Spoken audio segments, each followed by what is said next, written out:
All right, let's jump right in. We tend to think family words are pretty much the same everywhere, right? A mom is a mom, a sister is a sister. But what if I told you that the words you use could totally change how you see your family tree? Today, we're going to crack the code of Mandarin family names. So let's start with a little puzzle. Imagine you want to talk about your sister. Easy, right? In English, it's just one word. But in Mandarin, you have to stop and think, because there isn't just one word for sister, there are two. And the reason why is the key to this whole thing. So, to start cracking this thing, we need to get our bearings. Let's start with the absolute core of the family, where things are going to feel a little more familiar. First up, mom.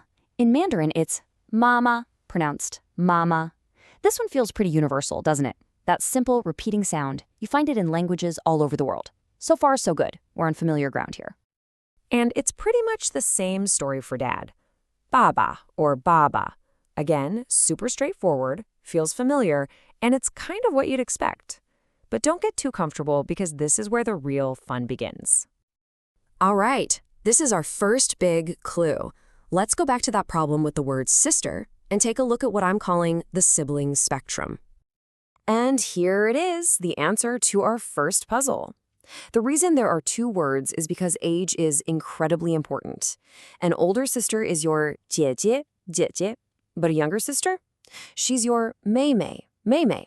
You literally can't just say sister. The language forces you to define her relationship to you based on age. And no surprise, it's not just for sisters. The exact same logic applies to brothers. An older brother is your 哥哥, while a younger one is your 弟弟. So you see the first piece of the code, right? Age and hierarchy are baked right into the vocabulary itself. Okay, this opens up a whole new can of worms. If the language is this specific about your own generation, what happens when we go a step higher up the family tree? What about grandparents?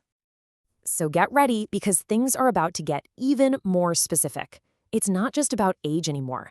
When we talk about grandparents, we have to know which side of the family they're from. Check this out.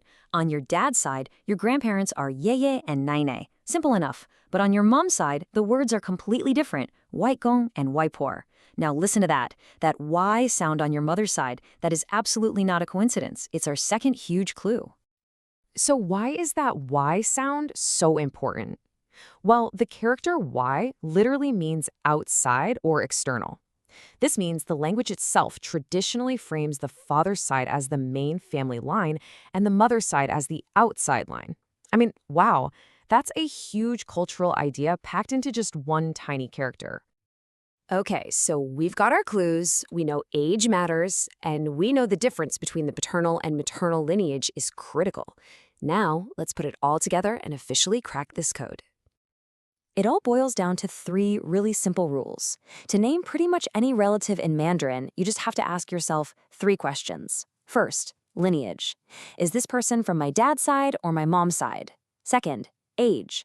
Are they older or younger than me or their parent in the family tree? And third, of course, gender. Are they male or female?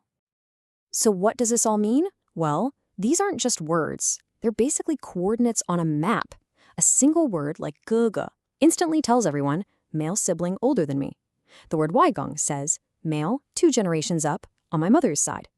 It's a verbal map of your exact location within the entire family structure. It's genius.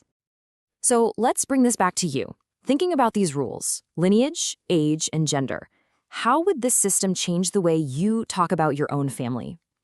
Now that you know the code, you can see family not just as a random group of people, but as this incredibly detailed, structured map. Pretty cool, huh?